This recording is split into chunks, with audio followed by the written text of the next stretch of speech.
మీరన్నట్టు ఏ ప్రభుత్వానికైనా కొంత టైం ఇవ్వాలి. ఇంత జల్దీ జల్దీ చేయటం అనేది ఎవరికి కూడా సాధ్యం కాదు.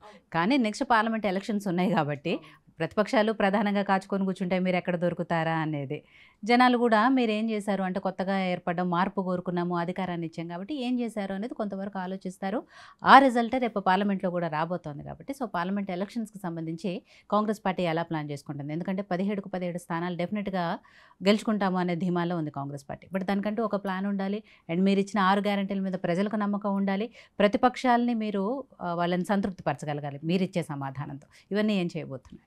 ఒకటే అండి. ఇప్పుడు మేము వెళ్ళినప్పుడు కూడా ఊర్లోకి వెళ్తాను. నేను ఎగ్జాంపుల్ చెప్తాను. ఊర్లోకి వెళ్ళినప్పుడు కూడా జనాలు చెప్పే మాటలు, అమ్మ మీరు 6 గ్యారంటీలు చెప్పారు, ఎప్పుడు ఇస్తారు అని వేచి చూస్తున్నామని చెప్పారు. మొన్న బడ్జెట్లో కూడా చెప్పారు, నియోజకవర్గానికి 3500 ఇల్లులు, ప్రతిదీ కూడా స్పష్టంగా మెన్షన్ చేసిందండి. సో వెళ్ళినప్పుడు ఊర్లోకి వెళ్ళినప్పుడు జనాల నుంచి వచ్చేటి ఏంటంటే, మేడం మీరు 6 గ్యారంటీలు అన్నారు, ఎప్పుడు వస్తాయి, ఎప్పటి నుంచి స్టార్ట్ అవుతాయి అని అడుగుతున్నారు. అడిగిన వెంటనే నేను వాళ్ళకి చెప్పేది, అమ్మ 2 months అయింది కదా, కొంచెం ఓపిక పట్టండి, వస్తుందంటే తప్పకుండా అమ్మ మీరు చేస్తారు, మాకు నమ్మకం ఉంది అని చెప్పారండి. ఓకే, మాకు నమ్మకం ఉంది, మాకు వస్తాయి. 10 సంవత్సరాలు మాకు ఒక ఇల్లు రాలేదు, మీకు కూడా టైం ఇచ్చి చూస్తాము, తప్పకుండా మీరు చేస్తారనే నమ్మకం మాకు ఉందని చెప్పారు. వాళ్ళు చెప్పిన మాటలండి.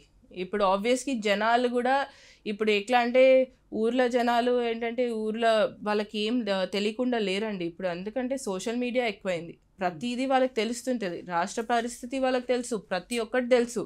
So I don't have to like go there and explanation ఇచ్చుకుంటేనే they are receiving that explanation also అండి.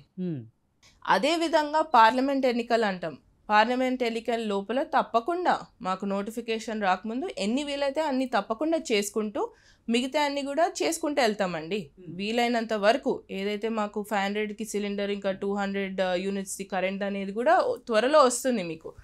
అవి అన్నీ కూడా ఇప్పుడు స్టెప్ బై స్టెప్ ఒకటొకటి చేస్తున్నాం. You're not sitting idle or not doing anything కదండి. ఒకటొకటి చేసుకుంటూ వెళ్తాం, తప్పకుండా ఒకటి తర్వాత ఒకటి చేసుకుంటూ వెళ్తాం. అదే జనాలు కూడా దే ఆర్ అండర్స్టాండింగ్, వీళ్ళకి టైం పడుతుంది కానీ వీళ్ళు చేస్తున్నారన్న నమ్మకం కూడా జనాల్లో ఏర్పడుతుంది. సో తప్పకుండా ఏవైతే వీళ్ళు మాట్లాడారో, ఏమని వీళ్ళు చేస్తారో చేయరో, ఇదో అదో అనేది మేము మళ్ళీ మా పార్లమెంట్ ఎలక్షన్ రిజల్టే వాళ్ళకి చెప్తుందండి. సో రేవంత్ రెడ్డి గారు గతంలో పీసీసీ అధ్యక్షుడిగా ఉన్నప్పుడు ఆఫ్కోర్స్ ప్రతిపక్షంలో ఉన్నారు కాబట్టి డెఫినెట్గా అధికార పార్టీని ప్రశ్నించాలి, ఆయన వేలో ఆయన మాట్లాడాలి. ఏదైతే మాట తీరు గురించి కొంత విమర్శలు వచ్చినా కూడా అధికార పార్టీని అదే స్థాయిలో ప్రశ్నించాలి అనేది ఓకే. బట్ ఇప్పుడు ముఖ్యమంత్రి అయ్యాక కూడా అదే స్థాయిలో ఆయన మాట్లాడడము, కొన్ని వర్డ్స్ ఏవైతే యూజ్ చేస్తున్నారో, మాజీ ముఖ్యమంత్రిగా ఆయన గౌరవం ఇవ్వకపోవటం కానీ లేకపోతే మిగిలిన వాళ్ళని మాట్లాడడము అనేది ఎందుకు రేవంత్ రెడ్డి గారికి ఆ స్థాయికి తగదేమో అనే ఒక చర్చ కూడా జరుగుతున్న పరిస్థితుల్లో, సరే దానికి ఏమంటారు అంటే గతంలో వాళ్ళు మాట్లాడారు కదా, ఇప్పుడు మేము మాట్లాడితే తప్పేంటి, బట్ వాళ్ళు చేశారని మీరు చేస్తే ఎంతవరకు కరెక్ట్?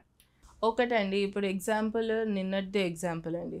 ఇప్పుడు ముఖ్యమంత్రిగా ఉన్నప్పుడు మాటలు తీరు అనేది ఇట్స్ డిఫరెంట్. మీరు you have to do it in a different way. And వాళ్ళు ముఖ్యమంత్రి స్థాయిలో ఉన్న రేవంత్ రెడ్డి గారి మీద మాటలు, నిన్న మాట్లాడిన సభలో మాట్లాడిన మాటలు దే ఆర్ నాట్ రైట్ అండి. ఇప్పుడు ఎంతైనా ముఖ్యమంత్రి స్థాయిలో తను ఉన్నారు.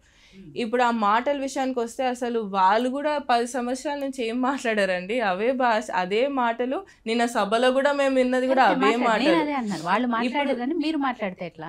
లేదండి, ఇప్పుడు ముఖ్యమంత్రి గారు కూడా హీఈస్ ఆల్సో అ పర్సన్ అండి. ఇప్పుడు ఆయన కూడా ఎంత హీఈస్ లిసనింగ్, చాలా వరకు కూడా వింటున్నారు. ఇప్పుడు ఆయన 10 మాటలకు ఒక మాట అంటే మీకు అంత ప్రాబ్లం అవుతుందా? ఇప్పుడు 10 మాటలు ఒకరు అన్నప్పుడు ఒక మాట అనరా? ఇప్పుడు జనరల్గా మనం ఇప్పుడు ఎగ్జాంపుల్ మీరు నేను కూడా మీరు అంటుంటారు నాకు ఎంత ఉంటుందండి ఓపిక. మీరు ఒక 10 అంశాల తర్వాత నేను కూడా ఏదో ఒకటి అంటాను, అది ఎవరైనా అవుతారు, ఇట్ ఈస్ కామన్ అండి. ఇది ఆయన అంత ఏమంటారు, చాలా ప్రశాంతంగా హీస్ టేకింగ్ ఇట్ అండి ముఖ్యమంత్రి గారు కూడా. వాళ్ళు ఏంటంటే ఒకటి తర్వాత ఒకటి ఎలా రెచ్చగొడితే బాగుంటుంది అనే దీంట్లోనే ఉన్నారు కానివ్వండి, రెచ్చగొడితే రెచ్చిపోతారు అనే దీంట్లో ఉన్నారు. కానీ వాళ్ళు చేసింది ఏంటండి, ఒకరేమో చెప్పు అంటారు, ఒకరేమో చెప్పు చూపిస్తారు, ఒకరేమో ఇది చూస్తారు. ఎంత నీ హూ విల్ టేక్ ఇట్ అండి. ఇప్పుడు అధికారం మారింది, ఇప్పుడు వాళ్ళే ఇంకా అధికారంలో ఉంటున్నాం అనే ఫీలింగ్లో ఉంటే మేము కూడా ఏం చేయలేము.